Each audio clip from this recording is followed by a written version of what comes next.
What's up, folks? Today, I'm gonna be making my truck push to start.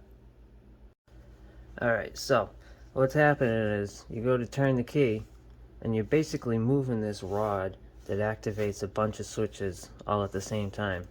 Now each one of these switches has a specific job. Like this one over here, as you can see if you trace it out, looks like it's gonna have to do something with the rear defogger, something to do with the fuel tank. You know, the next one's going to be HVAC stuff and transmission stuff and dashboard stuff. And so what I'm going to do, since all of these wires are yellow in some feeble attempt to stop hot wiring, I'm going to check continuity between each yellow wire that I grab and these slots in the fuse compartment. And once I figure out which one goes where, because as you can see a couple of them are bound together, so there'll be a little labeling going on, but once I figure out what wire comes from where, I'll just hook it up on the other side of the corresponding relay, and then when I turn all these on, it'll be just like I turned the key all the way to run. So this is a project I started over a year ago, and this is how I originally installed it.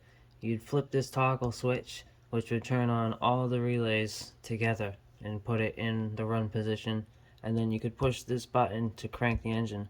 And this button was hooked directly to the starting solenoid, so you could crank the engine anytime you wanted to, regardless of the position of that switch.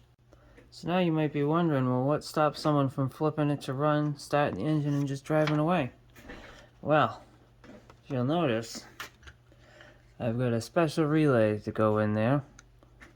I got this about 10 years ago off Electronic Goldmine, and look at this thing.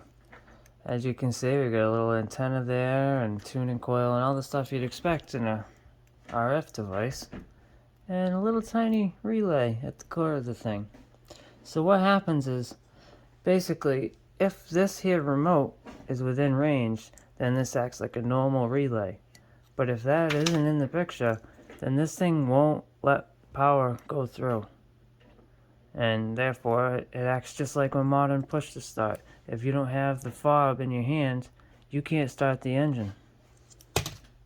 So now that we got that out of the way, let's head downstairs and get to work.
Now you might notice there's no accessories position. Your only option is to put it in run and go ahead and fire it up.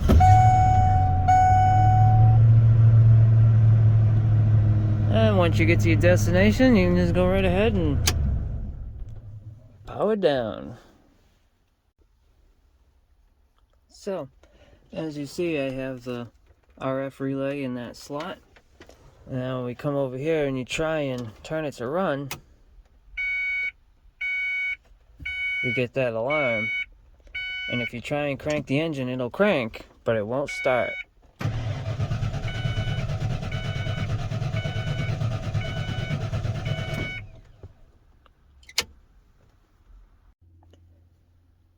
But now that the remote is in range, we turn this on,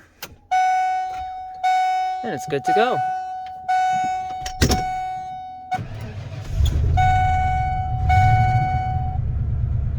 Just like that.